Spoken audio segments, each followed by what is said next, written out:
I'm going to combine two strokes in this next section to differentiate between the two and make them a subcategory of the lengthening strokes. What I want to talk about are anchor and stretch strokes and strokes to facilitate lengthening. So if I work in the neck area here, all I need to do is move in the direction that I am turning her head in order to facilitate this muscle learning to lengthen in that direction. If you notice, we're moving into a more active stage. Instead of just letting the body lie there, we're starting to move it through range of motion. We'll be talking about putting muscles in different degrees of stretch. So I can anchor anywhere I feel a tight muscle and then move the body in such a way that that muscle has to lengthen, and then I facilitate that lengthening by grabbing the muscle and stretching it.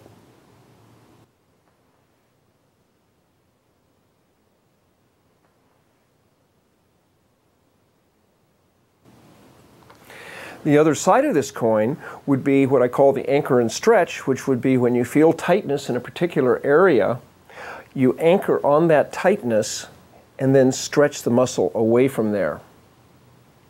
So I'm working on the posterior scalenes right now. We'll go into a lot more detail in the neck later on, but this is the principle we're talking about. I use the image of a rubber band that's got a knot in it. If you're stretching something such as a yoga stretch or whatever means you're using, if you take a nice broad stretch, the flexible components of that tight muscle will stretch where the knot's going to stay where it is. So this is a good one to anchor on, hold right at the point of fibrousness, and then stretch from there. This is not a stroke where you're moving in different directions and sliding over. You're grabbing that fibrous area. You might move part way. When you feel it resisting, you might stop, wait, sink, let that soften, and then move a little bit farther.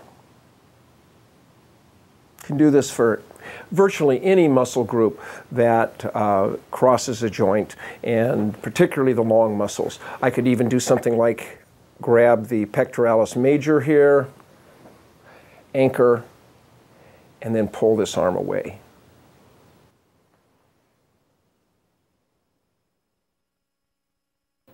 Anterior shoulder girdle and stretch.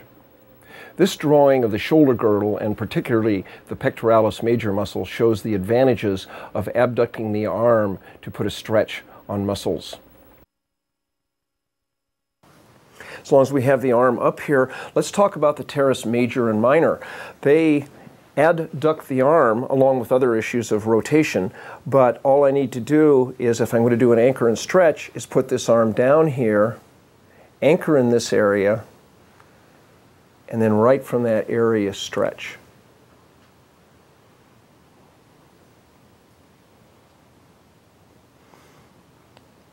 Going to the other side of that coin, if we're going to facilitate that stretch,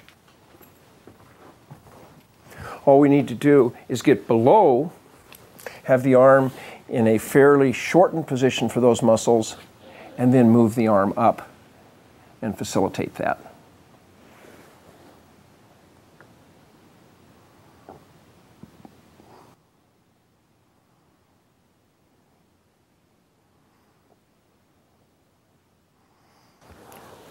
Let's move to the lower body to look at a couple other examples.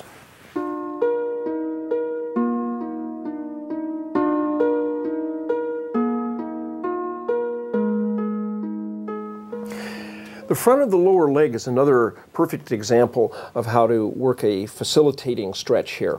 So what I'm doing, I'm working just as we did before in the direction of the muscle, but I am facilitating this muscle lengthening by pulling the foot down into plantar flexion here.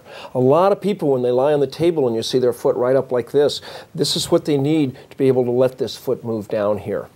So all I need to do is stretch this muscle by plantar flexing the foot, and at the same time grab this tibialis anterior and the fascia and all of this around here and move it in the same direction. If I wanted something a little more intense in my fingers, or if my fingers weren't strong enough, I could then move to my knuckles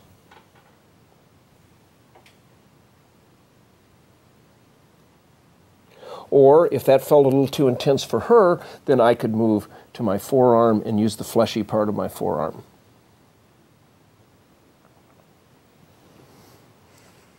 Just from this little bit of work, I think you can sort of see that her foot is slightly farther down on this side already.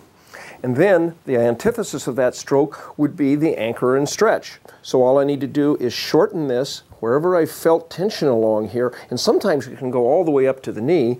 I'll just anchor on that area, and this is where I picture the knot in the rubber band. I hold that and then pull the foot down so that all of that stretch is focused right where my knuckle is here.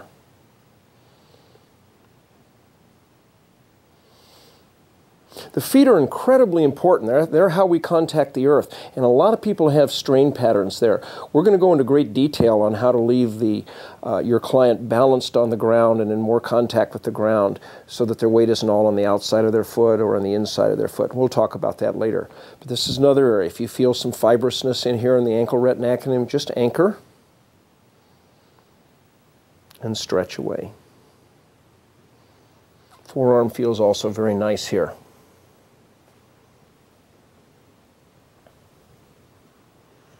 Dina, if you could roll over, I'll show on the back of the leg the other side of the body and how these principles would work.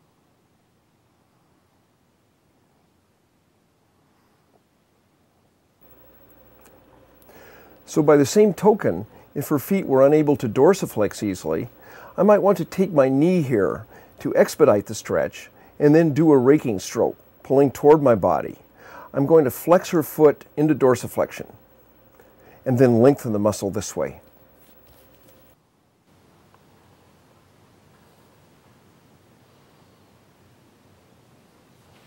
I could shorten again and then stretch into lengthening with my forearm.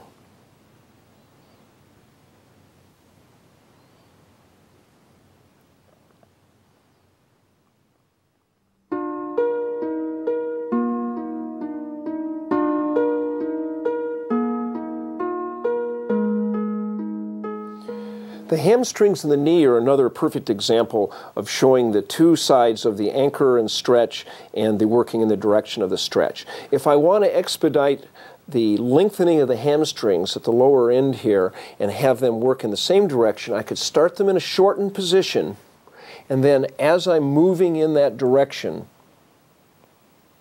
I'm expediting that stretch. I'm basically giving some neurological input in here. I also can get more sophisticated if I feel that there's strain pulling her hamstrings toward the outside with her IT band. I can just take a little bit different angle and push in at a little bit of a diagonal here, shorten, and then work with that so that her knee tracks in a straighter line. If I want to do anchor and stretch, all I need to do is shorten the hamstrings by lifting the knee. I then can anchor right here, hold this up, and then extend the joint. So all of that stretch, rather than being dissipated over the whole hamstring complex, is focused right where I'm holding this. So if you feel a knot somewhere, if you feel some scar tissue, then you can just get right on that, and all of your energy is going to be focused right on that area.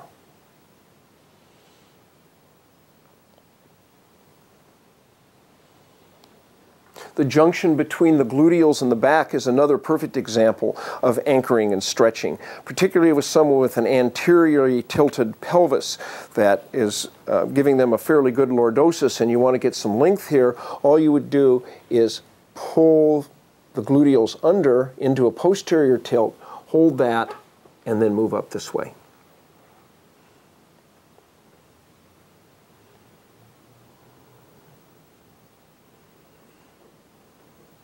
One other thing you could do, with Dina's suit here, it's going to be a little bit problematic, but I hope you can imagine, is I could then anchor her back up this way. I could pull this way or with my hand, and then work down this way in the opposite direction.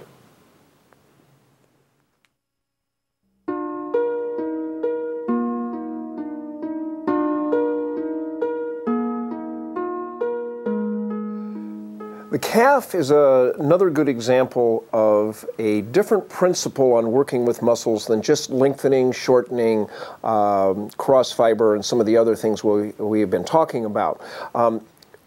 Particularly for long muscles in the appendages, the calf muscles, the hamstrings, the quadriceps, there's a tendency for muscles to just adhere down to the bone, so that instead of being able to lengthen and roll like they should, they are stuck almost and glued down to the bone. Dina's are actually quite good, so she doesn't need a lot of work here, but it'll be good to illustrate this.